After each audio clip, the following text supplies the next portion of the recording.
Good morning student. आज हम कक्षा अष्टम विषय सामाजिक अध्ययन और आपका प्रकरण है भूमि, मृदा, जल, प्राकृतिक वनस्पति। इसमें हमने आपके भूमि पर चर्चा से पहले वीडियो पर करी थी और आज हम देखेंगे भूमि का उपयोग, यानी कि जो भी भूमि उपलब्ध है उस भूमि का समुचित उपयोग किस प्रकार से किया जाता है। तो लिखा है भूमि का उपयोग विभिन्न कार्यों के लिए किया जाता है, जैसे कृषि, वानिकी, खनन, सड़कों और उद्योगों की स्थापना आदि के लिए।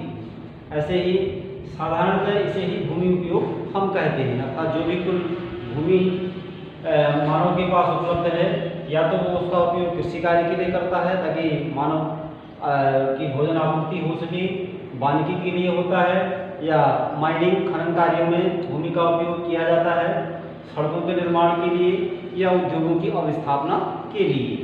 तो ये तो था आपका भूमि उपयोग। अब बात आती है कि कुछ देशों में भूमि उपयोग प्रारूप, विश्व के विभिन्न देशों में अलग अलग प्रारूपों में भूमि का उपयोग देखने को मिलता है। वो इसलिए कि भूमि की जो स्थलाकृति संरचना है हर देश में अलग अलग है और मानव बसाव, सघन, विरल ये व्यवस्था भी हर देश में अलग अलग है। उसी अनुपात में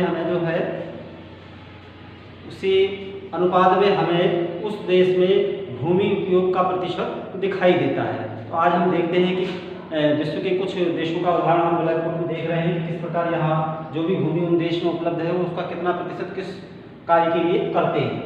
तो जैसे हमने सारणी बनाई है, एक तरफ देश, उसके बाद फसल भूमि में कितना प्रतिशत भू उपयोग हो रहा है वहाँ, दूसरा है आपका चारागाह और तीसरा है वन क्षेत्र और आगे लिया है अन्य उपयोग के लिए। तो सबसे पहले हम बात करें जैसे ऑस्ट्रिया, तो हम देखते हैं कि ऑस्ट्रेलिया में फसल भूमि के लिए वहाँ की जो कुल भूमि उपलब्ध है उसका 6% प्रयोग किया जाता है। ऐसे ही ऑस्ट्रिया में 56% भूमि पर चारागाह देखने को मिलते हैं और वन क्षेत्र मात्र 14% है। इसके अलावा आपके अन्य उपयोग के लिए, अन्य उपयोग का मतलब यहाँ सड़क, उद्योग की स्थापना, वो सब चीज़ें इसमें आ जाती हैं। उसके लिए यहाँ 24% का प्रयोग इस देश में भूमि का किया जाता है। ऐसे ही अगला उदाहरण दिया है यहाँ ब्राज़ील का। ब्राज़ील में जहाँ फसल भूमि उपयोग में लाई जाती है 9%, तो चारागाह यहाँ 20% देखने को मिलते हैं। ऐसे ही इस देश में जो वन भूमि है वह 66% के आसपास है।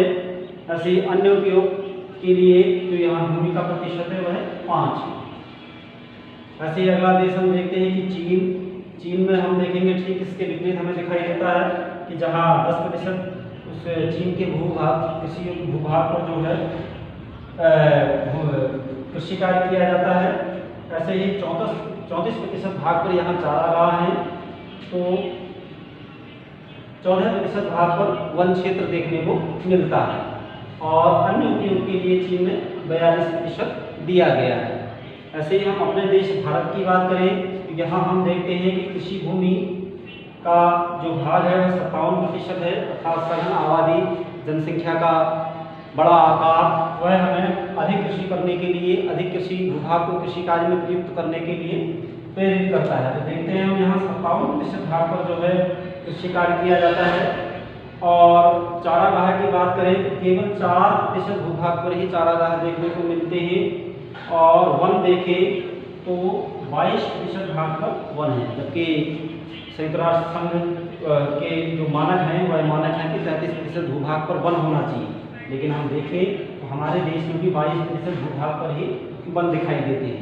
अन्य उपयोग जैसे कि उद्योगों की स्थापना, सड़कों का बनना, रेल मार्गों का बिछना, इस तरह में हम देखते हैं कि 17% भूमि उपयोग में लाई गई हमारे देश में दिखाई देती है।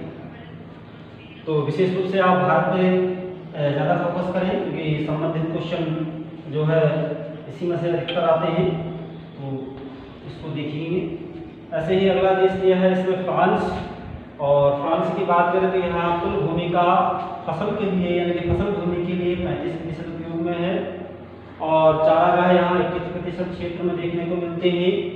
वन भूमि हमें दिखाई देती है यहाँ 27% और अन्य उपयोग के लिए जो भूमि का प्रयोग किया जाता है वह है आपका 17%। तो इस तरह से हमने विभिन्न आंकड़ों से देखा कि विश्व के विभिन्न देशों में, उन देशों में जो भी भूमि उपलब्ध है वहाँ किस प्रकार उस भूमि का उपयोग वो अपने संसाधनों को विकसित करने के लिए करते हैं।